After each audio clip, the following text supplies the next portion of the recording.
and Afghanistan after Pakistan reportedly carried out overnight airstrikes inside Afghan territory, triggering sharply conflicting claims over the casualties and targets of the operation. While Islamabad has maintained that the strikes were aimed at militant hideouts and resulted in the deaths of 29 terrorists, Afghan reports have alleged that more than 35 civilians, including women, children and elderly people, were killed when residential areas were bombed. Well, the incident has once again pushed relations between the two neighboring countries to a new low and raised concerns over growing instability along the border. According to the Pakistani authorities, the operation was launched in response to a series of recent militant attacks inside Pakistan, including the assault on the Pakistan Rangers regional headquarters in Karachi just a day earlier. Islamabad has blamed the attack on militant groups allegedly operating from Afghan territory and has repeatedly accused the Afghan Taliban government of allowing anti-Pakistan militant organizations in order to use Afghanistan as a safe haven. The Taliban administration has consistently denied all those allegations, insisting that Afghan soil is not being used to launch attacks against any neighboring country.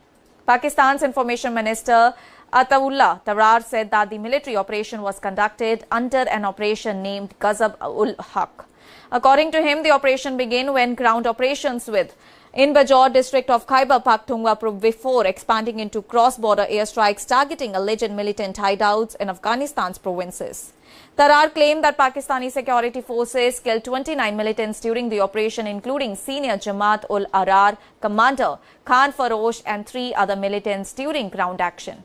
He further stated that airstrikes destroyed militant bases, weapon stockpiles and ammunition dumps belonging to Tehreek-e-Taliban Pakistan, or also known as TTP, and affiliated groups operating near the border. However, Afghan officials and local residents have strongly disputed Pakistan's account, and according to Afghan reports, Pakistan Air Force aircraft carried out multiple airstrikes shortly after midnight in the districts of Gyan in Paktika province, Chamkani in Paktia province and Marawara in Kunar province.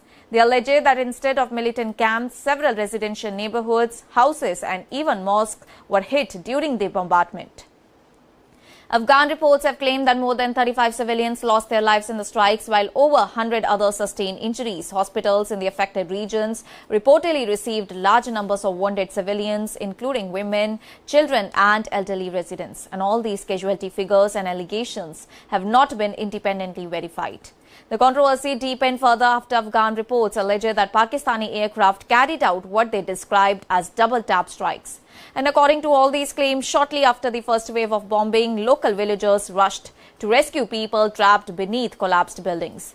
However, they allege that a second round of airstrikes hit the same locations minutes later, killing rescuers and civilians involved in relief efforts. Pakistan has not publicly responded to these specific allegations, and eyewitnesses quoted by Afghan media have also rejected Pakistan's assertion that militant hideouts were targeted.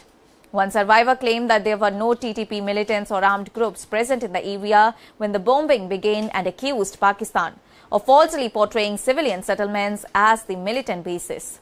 Another injured resident from Chamkani alleged that his neighbor's house was flattened during the strike. He claimed that villagers rushed to rescue women and children trapped under the debris, only for another bomb to fall on the rescue crowd moments later. Well, all these eyewitness accounts have also not been independently verified, as Pakistan have defended its military action as part of its ongoing campaign against Tehreek-e-Taliban Pakistan and other armed groups that it says continue to stage attacks from across the Afghan border. Islamabad has repeatedly urged the Taliban-led government in Kabul to dismantle militant safe havens operating inside Afghanistan. The Afghan Taliban has consistently denied sheltering anti-Pakistan militants and accused Pakistan of violating Afghanistan's sovereignty through repeated cross-border military operations. And the latest incident is expected to further damage already strained relations between Islamabad and Kabul. Over the past several months, both the nations have witnessed repeated exchanges of cross-border fire, airstrikes and military operations, resulting in hundreds of casualties. And just weeks ago, Pakistan conducted another round of airstrikes inside Afghanistan, ending a brief period of relative calm. Pakistani officials had earlier described the deteriorating security situation along the border as an open war, despite ongoing diplomatic efforts that is aimed at reducing tensions. Several attempts have been made by the international community in order to de-escalate the conflict. Earlier this year, China hosted talks between Pakistan and Afghanistan, after which both the sides expressed their willingness to avoid further escalation and pursue diplomatic solutions. However, continued militant attacks, retaliatory military operations and mutual accusations have repeatedly undermined all those efforts. And with both the governments continuing to present completely different versions of the latest operation, the true scale of the casualties remains contested as Pakistan insists its forces successfully targeted terrorist infrastructure and eliminated militants that are responsible for attacks inside the nation. While Afghan officials and local residents maintain that the victims were innocent civilians caught in cross-border airstrikes. And as the international attention turns once again to the volatile Pakistan-Afghanistan border, the latest escalation underscores the fragile security situation in the region and the growing risk of further military confrontation between the two neighbors. That's all for now. Stay tuned to the Savera for more updates. Do like, comment and subscribe to the channel.